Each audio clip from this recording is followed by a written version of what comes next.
How do things stand right now in your dispute with Russia? Well, Kiev is very sunny, but rather cold, minus 10 degrees.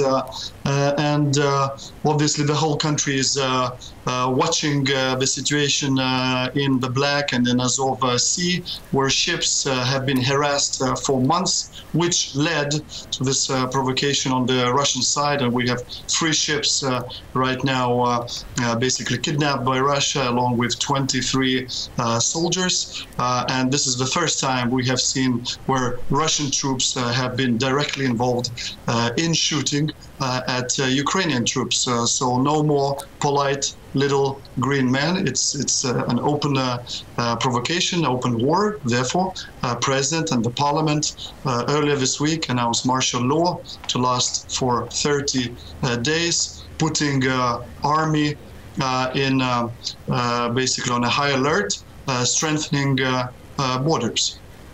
Okay. Good morning to you, Mr. Abromavicius. Can I ask, is Ukraine getting enough support from international allies on this? We heard that President Trump has cancelled his meeting with President Putin. What kind of support are you looking for from Europe, for example? I think it is a very symbolic and a very important gesture on behalf of President Trump to cancel this meeting. Certainly appreciated, even by a Twitter feed yesterday by President Poroshenko, saying this is what world leaders do. I think back in Ukraine, we're also looking for more support from Europe, our closest allies, including obviously stopping any construction of Nord Stream 2 project, which, given the recent events by the Kerch Strait, only demonstrates that this particular pipeline is nothing more but geopolitical project. And imagine, once built, when Russians, rush with their military force to defend their infrastructure in neutral waters. I mean, we have seen this multiple amount of times before. This can happen in the future. I think Europe needs to stand strongly behind Ukraine and certainly stop this very geopolitical project, which undermines Ukraine's economic interests as well. But what are your expectations for that, Mr. Minister? I mean, Angela Merkel has pursued a cold tone publicly when talking about Mr. Putin and his transgressions here. On the other hand, Germany needs the gas, and I think they're terribly unlikely to cancel the Nord Stream 2 project that she has stood so firmly behind. Well, recent events put the whole project in a different perspective.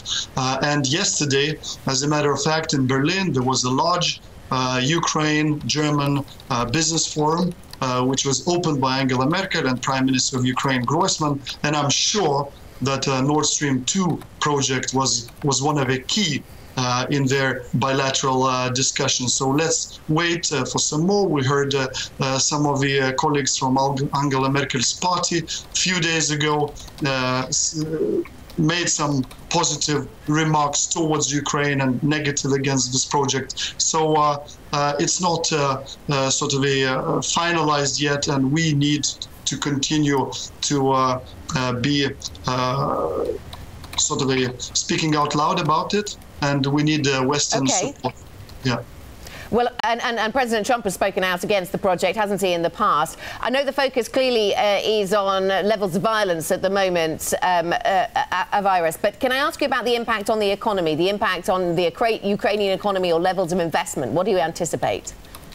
Look, those 2 ports that are in Azov Sea, they are very critical for Ukraine's economy. 25% of steel exports last year by the largest steel company have been exported from Mariupol port specifically.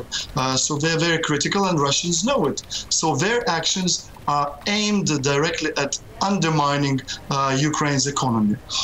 This aside, Ukraine was already on a good footing in terms of economic growth after massively protracted recession.